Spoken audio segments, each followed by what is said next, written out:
Hello everyone. In this video I'm going to cover concepts related to string in Python programming language. तो सबसे पहले हम यहाँ पर देखेंगे कि कैसे हम Python प्रोग्राम में एक string का इनपुट ले सकते हैं यूजर से, और इसको एक्सप्लेन करने के लिए यहाँ पर मैं Python शेल स्क्रिप्ट मोड में यूज करने जा रहा हूँ। तो यहाँ पे मैंने Python शेल स्क्रिप्ट मोड में ओपन कर लिया और यहाँ पर मैं सबसे पहले एक a वेरिएबल का यूज कर रहा हूँ, और ये a वेरिएबल में स्ट्रिंग जो भी यूजर प्रोवाइड करेगा उसको स्टोर करूंगा, और यहाँ स्ट्रिंग को इनपुट लेने के लिए इनपुट फंक्शन का मैं यूज कर रहा हूँ। और यहाँ पर मैं एक मैसेज देना चाहता हूँ यूजर को, एंटर एनी स्ट्रिंग। तो यहाँ पर इस स्टेटमेंट के अकॉर्डिंग जैसे मैंने यहाँ पर इनपुट फंक्शन में ये प्रॉम्प्ट दिया एंटर एनी स्ट्रिंग, तो जब ये प्रोग्राम एग्जीक्यूट होगा तो आउटपुट स्क्रीन पर ये मैसेज यूजर को मिलेगा एंटर एनी स्ट्रिंग। और जैसे ही यूजर वहां पर एक स्ट्रिंग को एंटर करता है तो इनपुट फंक्शन उस इनपुट को एज अ स्ट्रिंग रिसीव करने के बाद ए वेरिएबल को असाइन कर देगा। अब यहाँ पर मैं जो भी स्ट्रिंग यूजर प्रोवाइड कर रहा है उसको मैं आउटपुट स्क्रीन पर प्रिंट भी करूंगा, और इसके लिए मैं यहाँ पर प्रिंट फंक्शन का यूज कर रहा हूँ।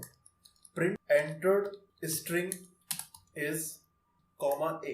तो यहाँ पर इस स्टेटमेंट की वजह से जो भी स्ट्रिंग यहाँ पे यूजर प्रोवाइड करेगा वो स्ट्रिंग दोबारा हम आउटपुट स्क्रीन पर प्रिंट कर रहे हैं चेक करने के लिए। अब यहाँ पर इस प्रोग्राम को मैं एग्जीक्यूट कर रहा हूँ, उससे पहले इस प्रोग्राम को मैं यहाँ पर सेव कर रहा हूँ।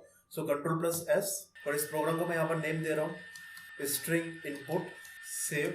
और अब मैं इस प्रोग्राम को यहाँ पर एग्जीक्यूट करने जा रहा हूँ। सो Ctrl+F5, और जैसे मैंने इनपुट फंक्शन में एक प्रॉम्प्ट दिया था एंटर एनी स्ट्रिंग, तो वो सेम हमें मैसेज यहाँ पर मिल रहा है।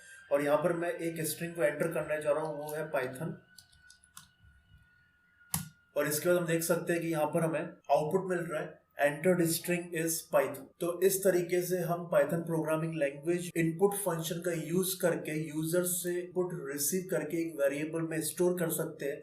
और यहाँ पर हमें एक्सप्लिसिट टाइप कास्टिंग जरूरत नहीं पड़ती है, जैसे जब भी हम टीजर या फिर फ्लोट टाइप की वैल्यू लेते हैं तो हमें टाइप कास्टिंग करनी पड़ती है जो एक्सप्लिसिट होती है। यहाँ पर एक्सप्लिसिट टाइप कास्टिंग की रिक्वायरमेंट इसलिए नहीं है, इनपुट फंक्शन जो भी इनपुट यूजर से रीड करता है वो डायरेक्टली स्ट्रिंग फॉर्म में ये रीड करता है, इस वजह से यहाँ पर एक्सप्लिसिट टाइप कास्टिंग हमें करने की जरूरत नहीं। तो ये यहाँ पर इस वीडियो का फर्स्ट कॉन्सेप्ट है कैसे पाइथन प्रोग्रामिंग लैंग्वेज में हम किसी भी स्ट्रिंग का इनपुट यूजर से ले सकते हैं। अब यहाँ पर नेक्स्ट टॉपिक में एक्सप्लेन करने जा रहा हूँ कि स्ट्रिंग एक इम्यूटेबल डेटा टाइप है। तो स्ट्रिंग इज इम्यूटेबल। तो स्ट्रिंग इम्यूटेबल है, इसका मतलब यह है कि स्ट्रिंग के जो एलिमेंट्स है या फिर स्ट्रिंग का जो कंटेंट है उसको हम चेंज नहीं कर सकते।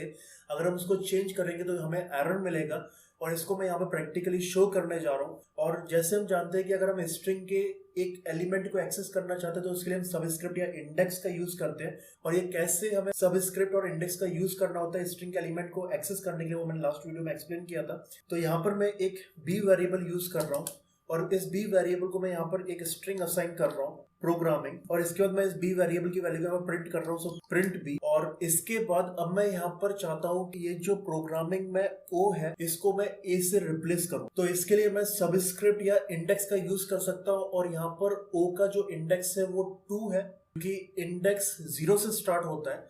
तो यहाँ पर मैं B2 मेंशन कर रहा हूँ, और इसको मैं एक वैल्यू असाइन कर रहा हूँ ए। और इसके बाद यहाँ पर चेंजेस को नोटिस करने के लिए मैं प्रिंट कर रहा हूँ अगेन बी स्ट्रिंग। लेकिन हमारा ये प्रोग्राम इस स्टेटमेंट तक एग्जीक्यूट होगा, और इसके बाद लास्ट 2 स्टेटमेंट्स एग्जीक्यूट नहीं होंगे, क्योंकि स्ट्रिंग एक इम्यूटेबल डेटा टाइप है। और जैसे मैं यहाँ स्ट्रिंग के कंटेंट को चेंज कर रहा हूँ तो यहाँ पर हमें एरर मिल जाएगा। और यहाँ पर मैं अब फर्स्ट 2 स्टेटमेंट्स को नहीं चाहता तो उनको मैं एज अ कमेंट मेंशन कर रहा हूँ। सो हैश। अब यहाँ पर जैसे इस प्रोग्राम में मैंने चेंजेस कर दिया, तो चेंजेस को सेव करने के लिए Ctrl+S, नाउ Ctrl+F5। तो यहाँ पर हम देख सकते हैं कि हमारे फर्स्ट 2 स्टेटमेंट्स इस प्रोग्राम के एग्जीक्यूट हो रहे हैं, और इस वजह से जो मैंने बी वेरिएबल को एक स्ट्रिंग असाइन किया तो वो यहाँ पर प्रिंट हो रहा है। लेकिन थर्ड स्टेटमेंट में बी वेरिएबल में जो स्ट्रिंग है उस एक एलिमेंट को चेंज कर रहा हूँ, जो कि अलाउ नहीं है क्योंकि स्ट्रिंग एक इम्यूटेबल डेटा टाइप है, इस वजह से हमें यहाँ पर एरर मिल। अब नेक्स्ट यहाँ पे मैं इस वीडियो में कॉन्सेप्ट कवर करने जा रहा हूँ कि कैसे हम स्ट्रिंग वेरिएबल के जो सभी एलिमेंट्स है उनको हम 1 by 1 एक्सेस कर सकते हैं। और उसके लिए हमारे पास यहाँ पर लूप अवेलेबल है, तो मैं यहाँ पर फॉर लूप का यूज कर रहा हूँ। और सबसे पहले मैं यहाँ पर एक ए वेरिएबल यूज कर रहा हूँ, और इसको मैं एक स्ट्रिंग असाइन कर रहा हूँ पाइथन। और इसके बाद यहाँ पर मैं फॉर लूप का यूज करूंगा इस ए वेरिएबल में जो स्ट्रिंग है उसके हर एक एलिमेंट को 1 by 1 एक्सेस करने के लिए। तो for I in A print I. तो यहाँ पर इस प्रोग्राम के अकॉर्डिंग सबसे पहले मैंने ए वेरिएबल को एक स्ट्रिंग असाइन किया पाइथन, और उसके बाद जैसे मैं यहाँ लूप यूज कर रहा हूँ फॉर आई इन ए, तो इस लूप की वजह से ए वेरिएबल को जो मैंने स्ट्रिंग असाइन किया पाइथन, तो 1 by 1 ये ए वेरिएबल स्ट्रिंग के एलिमेंट को आई वेरिएबल को असाइन करेगा। और प्रिंट आई की वजह से हम इस ए वेरिएबल में जो स्ट्रिंग अवेलेबल है उसके एलिमेंट्स आउटपुट स्क्रीन में प्रिंट हो जाएंगे और इस लूप का एग्जीक्यूशन एंड हो जाएगा जैसे ही ए वेरिएबल में जो स्ट्रिंग अवेलेबल है वो एंड होती है। तो यहाँ पर इसको मैं और स्पेसिफाई करने के लिए मैं प्रिंट में एक एडिशनल मैसेज दे रहा हूँ, एलिमेंट ऑफ ए।